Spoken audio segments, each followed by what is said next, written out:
Assalamu alaikum. This is Pratusha Burwal welcoming you all to the English news from Btv-Chattogram. Let's begin with the headlines.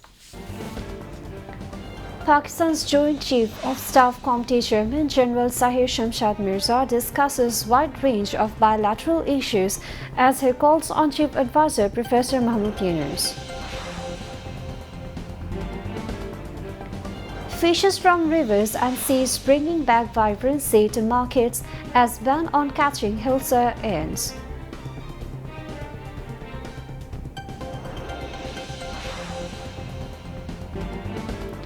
ICT sets November 2 as next date for recording witness testimonies in case of a Chankar bull killing during July mass uprising.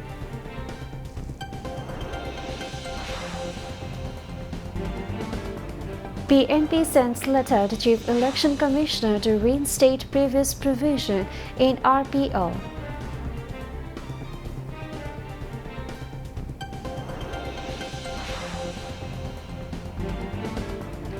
Top 10 round of Notunkuri, BTV's popular talent hunt show going on with participation of hundreds of talented children and teenagers.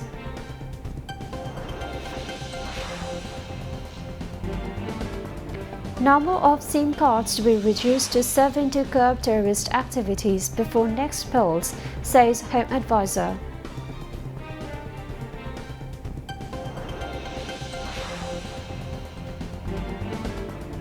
Thailand and Cambodia sign ceasefire deal in presence of US President Donald Trump.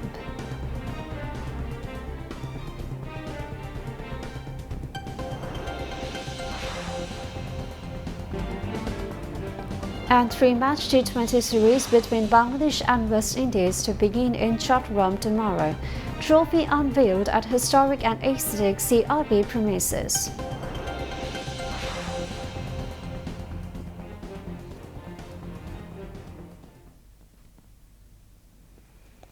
Viewers, those were the headlines, and moving on to the details.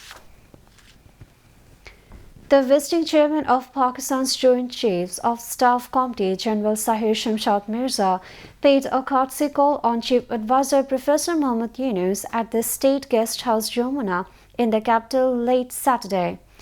During the meeting, they discussed a wide range of issues concerning Bangladesh-Pakistan relations, including growing importance of bilateral trade, investment, and defense cooperation.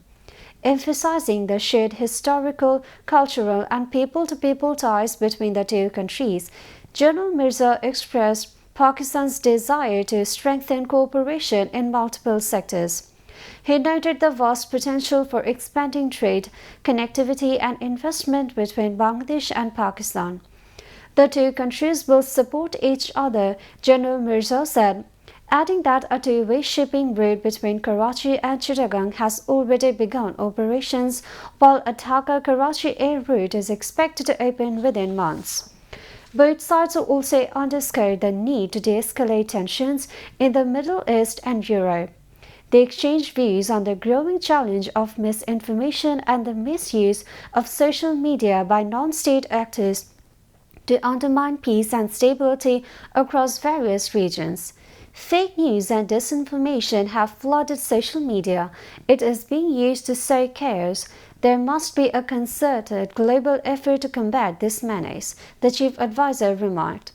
National Security Advisor Dr. Khalilur Rahman, Senior Secretary and SDG Coordinator Lamia Morshid, and Pakistan High Commissioner to Bangladesh Imran Haider were present during the meeting. The ban on catching hilsa ended last midnight. After a 22nd day restriction, fishery carts have once again become lively. Fishes from rivers and seas have started arriving, bringing back vibrancy to the markets. To protect mother hilsa during the main breeding season, the government, as in previous years, imposed a nationwide ban on catching, transporting, marketing, and storing hilsa from October 4 to October 25 to 22 days. Sellers said although hilsa fishing has resumed, the fish has not yet fully reached the markets. The demand for hilsa is high, but due to limited supply, prices are slightly higher. Meanwhile, with the increased supply of hilsa and marine fish, Prices of shrimp, koi, panga, shrui, tilapia and other fish have decreased.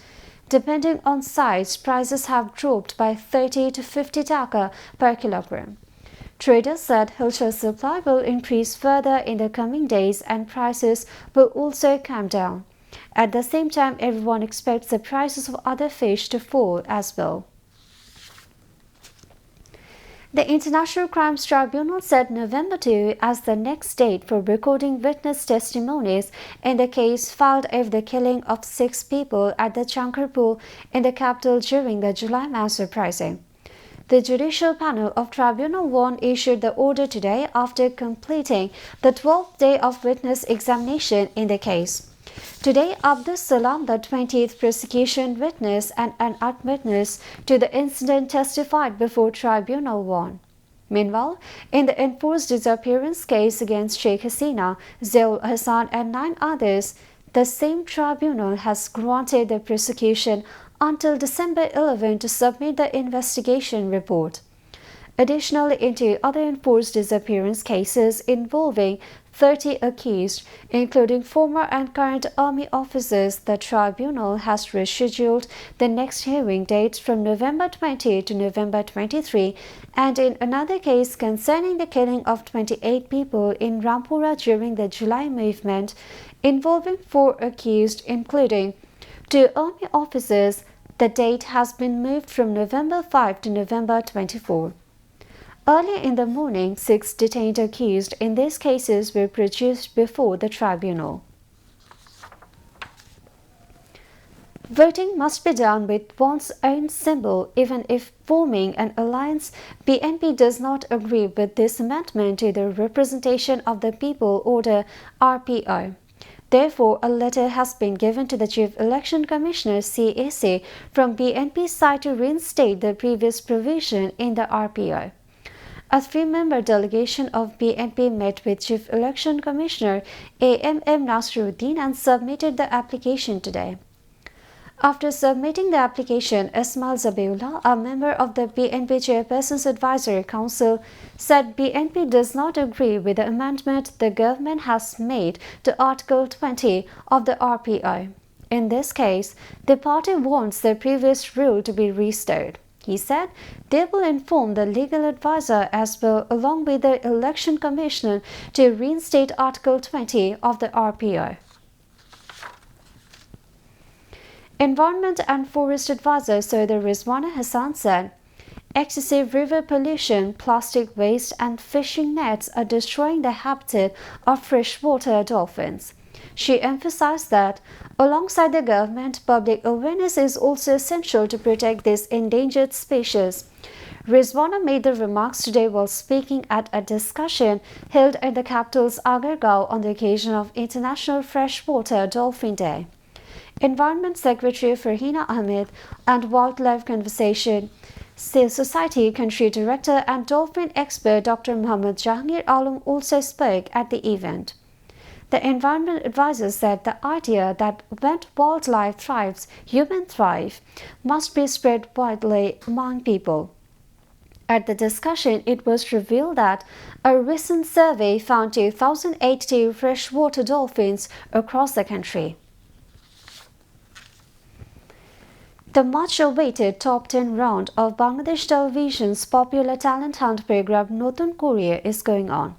Hundreds of talented children and teenagers from different parts of the country, after long preparation and countless dreams, have finally reached their desired stage.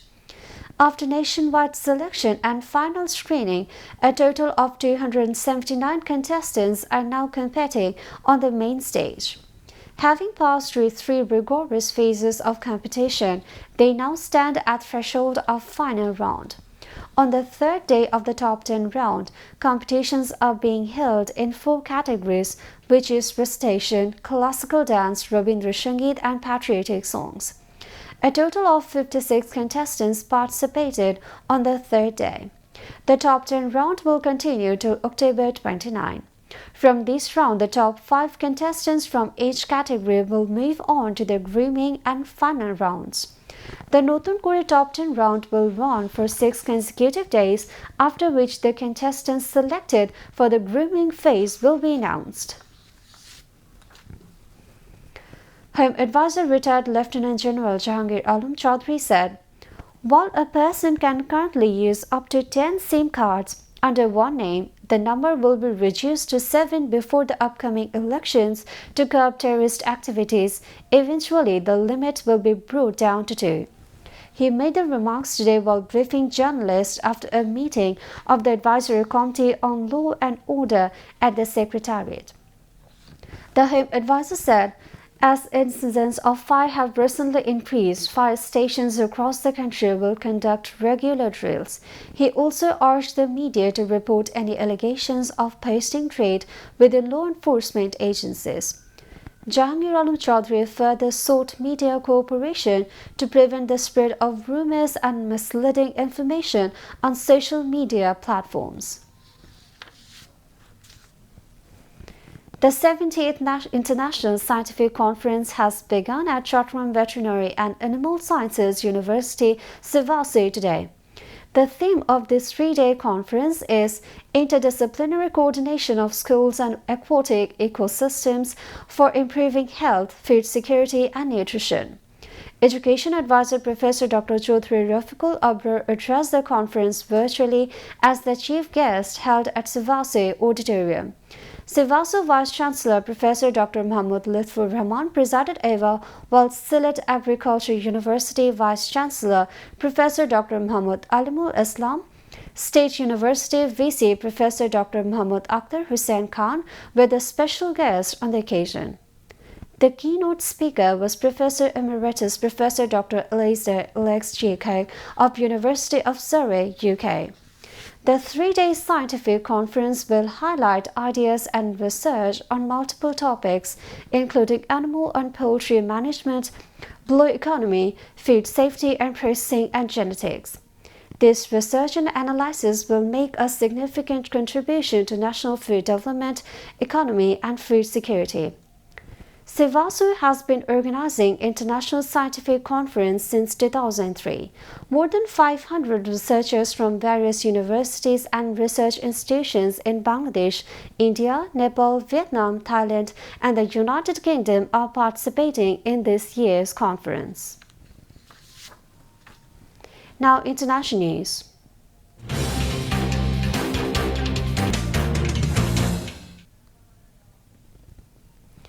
United States President Donald Trump presided over the signing of a ceasefire between Thailand and Cambodia, announced several trade deals on his first visit to Asia since re-entering the White House. Trump co-signed the ceasefire on Sunday with his Malaysian, Thai, and Cambodian counterparts on the sidelines of the Association of Southeast Asian Nations ASEAN summit in Kuala Lumpur. Trump signed the agreement, which builds on a ceasefire that halted deadly border fighting in July, in a ceremony joined by Malaysian Prime Minister Anwar Ibrahim, Cambodian Prime Minister Hun Manet, and Thai Prime Minister Anutin Charnvirakul. "We did something that a lot of people said couldn't be done," Trump said. Anutin said the agreement created the building blocks for a lasting peace, while Hun Manet called it a historic day. Anwar said the agreement reminds us that reconciliation is not concession but an act of courage. East Timor has joined the Association of Southeast Asian Nations ASEAN as the bloc's 11th member state, and a move Prime Minister Zanana Gusmao hailed as a dream realized. The flag of East Timor, which is also known as Timor-Leste, was added to ASEAN's other 10 on Sunday at a formal ceremony at the bloc's annual summit at the Malaysian capital Kuala Lumpur, drawing loud applause. An emotional Gusmao said it was a historic moment for his country, with a new beginning that would bring immense opportunities for trade and investment. He said, "For the people of Timor-Leste, this is not only a dream realized, but a powerful affirmation of our journey, one marked by resilience, determination, and hope." Israeli attacks across Gaza continue to threaten a fragile United States-brokered ceasefire, now in its third week. At least one Palestinian has been killed and several wounded in an attack on Nusayrat camp in central Gaza, away from the area occupied by Israeli forces. Palestinians are returning to damaged and destroyed buildings, posing a deadly hazard. On Saturday, a 9-year-old child was killed in Gaza City when building collapsed. U.S. President Donald Trump hints troops from Qatar and elsewhere may be part of an international stabilization force for Gaza. Meanwhile, Donald Trump has thanked Qatar for its efforts in securing a ceasefire deal in Gaza, as Israeli forces continued attacks on the Palestinian territory, killing at least one person and wounding 4 others. Trump made the comments on Saturday as he welcomed Qatari Emir Tamim bin Hamad Al Thani and Prime Minister Sheikh Mohammed bin Abdulrahman bin Zashim Al Thani on board Air Force One on Saturday, as the U.S. President plane stopped to refuel in the Gulf country on its way to a summit in Malaysia. U.S. President Donald Trump has said he is increasing tariffs on goods imported from Canada after the province of Ontario aired an anti-tariff advertisement featuring former President Ronald Reagan. In a post on social media on Saturday, Trump called the advert a fraud and lashed out at Canadian officials for not removing it ahead of the World Series Baseball Championship. "Because of their serious misrepresentation of the facts and hostile act, I am increasing the tariff on Canada by 10% over and above what they are paying now," he wrote. After Trump on Thursday withdrew from trade talks with Canada, the Ontario Premier said he would take down the advert. Ontario Premier Doug Ford said on Friday that he would pause his province's anti-tariff advertisement campaign in the U.S., telling reporters that he made the decision after discussion with Prime Minister Mark Carney so that trade talks can resume. The U.S. has already imposed a 35% levy on all Canadian goods, though most of them exempt under an existing free trade agreement. Now, sports news.